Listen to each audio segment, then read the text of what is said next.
Hello everyone, welcome back to your channel Learn Today. If you are new to this channel, please do subscribe. And today we are going to talk about one of the important topics, that is mistakes done while preparing for UPSC CSE.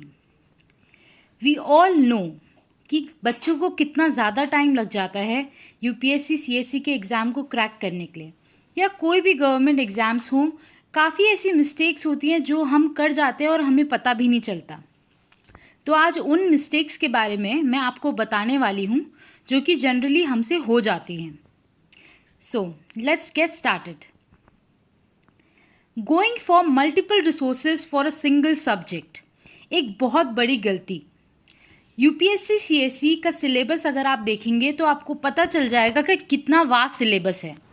अगर हमने सिर्फ एक ही subject को पढ़ने के लिए 10 से 11 किताबें ले ली, उठा ली और उनको पढ़ना शुरू कर दिया, तो शायद हमारा UPSC और CSE का क्रैक होने के लिए 1 साल की जगह हमें 4 साल लग जाएंगे. सो मल्टीपल रिसोर्सेज के लिए जाना है बट लिमिटेड. एक स्टैंडर्ड बुक हमें ले लेनी है जो कि टॉपर्स हमेशा प्रोवाइड करवा देते हैं, उनकी लिस्ट हमारे पास हमेशा रहती है. तो एक ही बुक को हमें लेना है और स्पेसिफिकली NCERT को लेना ही लेना है, उसको अच्छे से रीड करना है. NCERT किस तरीके से रीड करनी है, किस तरीके से उसके नोट्स बनाने हैं, ये मैं आपको किसी और वीडियो में बताऊंगी. अभी हम आगे दूसरी मिस्टेक की तरफ बढ़ते हैं. स्ट्रैटेजी. कभी भी हम कोई भी प्रिपरेशन स्टार्ट करते हैं तो उसके लिए हम स्ट्रैटेजी पे ध्यान ही नहीं देते. हम बस शुरू हो जाते हैं कि ज्योग्राफी स्टार्ट करनी है तो बस ज्योग्राफी उठा ली और पढ़ना स्टार्ट कर दिया.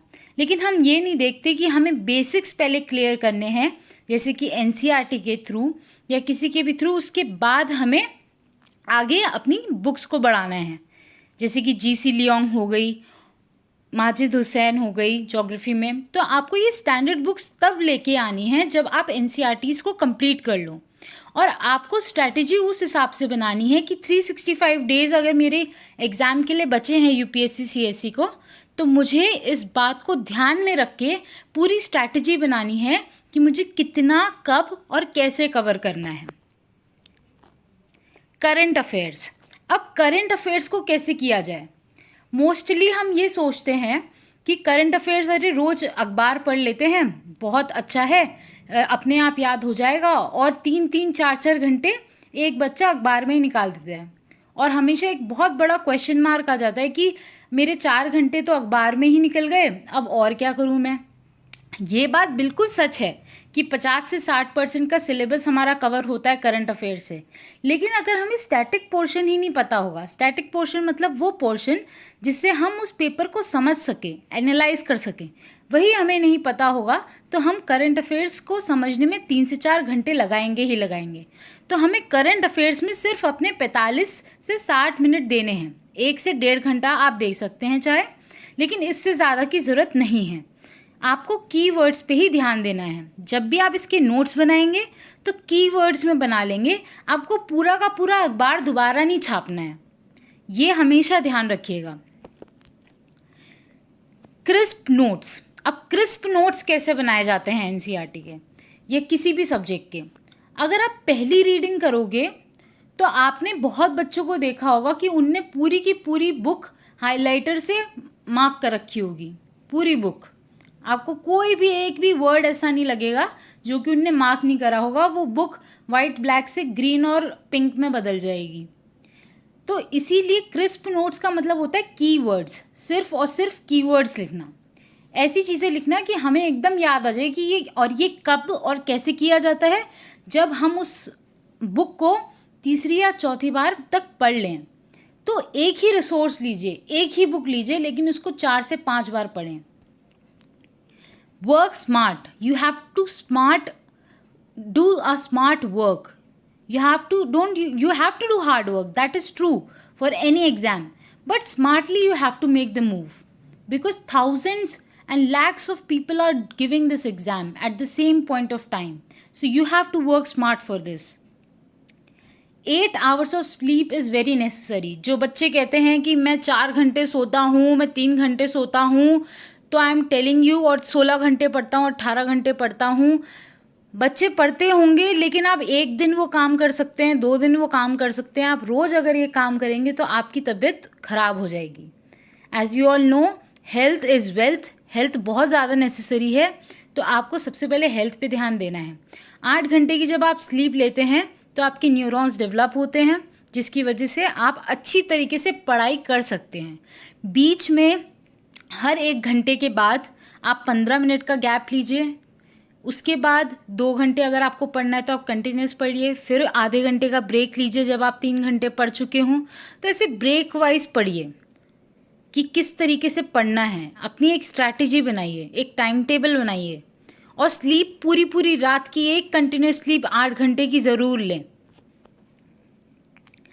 स्लीप पैटर्न बिफोर एग्ज़ाम, हमेशा बच्चे ये गलती कर देते हैं जो रात में पढ़ना जानते हैं, जो हमेशा रात में पढ़ते हैं कि 10 बजे से उन्होंने पढ़ना स्टार्ट किया तो वो 4 या सुबह के 4-5 बजे तक पढ़ ही रहे हैं।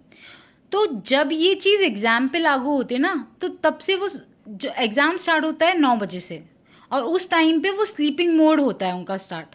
तो अगर कोई क्वेश्चन बनना भी होता है ना, तो उनसे वो क्वेश्चन बन नहीं पाता, क्योंकि उनका माइंड वैसे ही एक हैबिट पड़ी हुई होती है कि वो सोते हुए मोशन में होते हैं, वो अपना दिमाग में ट्रिगर ही नहीं कर पाते हैं वो चीज़। तो इट्स बेटर कि आप एग्ज़ाम देने से 1 महीने पहले अपना स्लीपिंग साइकिल चेंज कर लें, जिससे आप उस टाइम पे एक्टिव रहें, आपका माइंड एक्टिव रहे कि किस तरीके से क्वेश्चन को सॉल्व करना है। टारगेट, हमेशा टारगेट करना है अपने गोल्स को, अपना टाइम टेबल बनाना है, अपनी चेकलिस्ट बनानी है। पूरे एक दिन के जो 24 घंटे हैं उसमें से कितने घंटे की स्लीप आप ले रहे हो, हर 1 घंटे का हिसाब होना चाहिए आपके पास कि आपने क्या क्या किया, कितना कितना किया।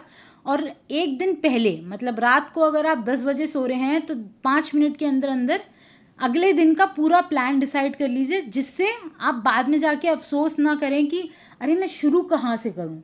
अब आप उठ रहे हो 6 बजे और आप सोच रहे हो आया मैं क्या स्टार्ट करूँ, ये वो, इसको करते करते आपके 1-2 घंटे कब निकल जाएंगे आपको पता ही नहीं चलेगा। तो इसलिए एक दिन पहले रात को चेकलिस्ट बना लीजिए कि इतने घंटे मुझे ये करना है, पहले ये सब्जेक्ट पढ़ना है, दूसरा ये पढ़ना है, तीसरा ये पढ़ना है। तो इट डिपेंड्स ऑन यू, और कोशिश कीजिए कि आप वो टारगेट हिट कर पाएँ। नहीं भी कर पाते हैं फिर भी यू विल बी सेटिस्फाइड कि हाँ मैंने इतना पढ़ लिया, मैंने इतना टाइम वेस्ट नहीं किया, और आपको ये भी पता चल जाएगा आपने यहाँ टाइम वेस्ट करा। अगले दिन आप कोशिश करोगे कि ये गलती आप ना करो। तो आपको स्ट्रिक्टली टारगेट को सेट करना है। आंसर राइटिंग प्रैक्टिस, तक आपको एक आंसर लिखना ही लिखना है। टेस्ट सीरीज़ देनी है। वाई इट इज़ इम्पॉर्टेंट, आपने पढ़ लिया सब कुछ, लेकिन कभी भी आप एक चैप्टर को पढ़ लोगे ना, और उसके बाद जब आप MCQs लोगे, चाहे NCERT ही पढ़ लो आप, उसके बाद जब उसके लास्ट पेज में MCQ या क्वेश्चंस होते हैं ना, तो कई बार आप आंसर नहीं दे पाते हो। इससे आपको पता चलता है कि अरे मैंने तो अभी पढ़ा था, मुझे आता ही नहीं है। तो इसीलिए आंसर राइटिंग बहुत इंपॉर्टेंट होती है, जिससे आप ये समझ पाओ कि आपने पढ़ा है भी कि नहीं, फोकस से आप पढ़ रहे हो कि नहीं। तो इसीलिए आंसर राइटिंग बहुत इंपॉर्टेंट है। Revision, as I have said in my past words that revision is the key. एक ही चीज़ को बार बार पढ़ना है, बहुत बार पढ़ना है कि आपको इतने अच्छे से रट जाए कि कोई भी पोर्शन आए तो आप उसको आराम से लिख सको। सो रिविज़न आपको 1 बार, 2 बार, 3 बार नहीं, 4 से 5 बार करना है। It is the very important की कि रिविज़न आप करें। Keep calm, just keep calm when you are giving your exam. Most importantly, when you are giving your exam, keep calm. कोई भी टफ क्वेश्चन आता है तो ऐसा नहीं है कि वो बस आपके लिए ही आता होगा, वो सबके लिए होगा। वहाँ बहुत सारे बच्चे बैठे हैं, अगर पेपर टफ है तो सबके लिए टफ है, सिर्फ आपके लिए ही टफ नहीं है। तो अगर आप काम तरीके से सोचोगे, और एलिमिनेशन मेथड्स हो गए, काफ़ी मेथड्स हो गए, इस तरीके से अगर आप करोगे तो आपका दिमाग खुलेगा उस टाइम पे, और आप डर जाओगे तो आप वो क्वेश्चन अटेम्प्ट और नहीं कर पाओगे। So keep calm and be patient at that point of time. You will do well in your exams and you will achieve your goal. All the very best for your exams. If you like this video, like, share and do subscribe. Thank you.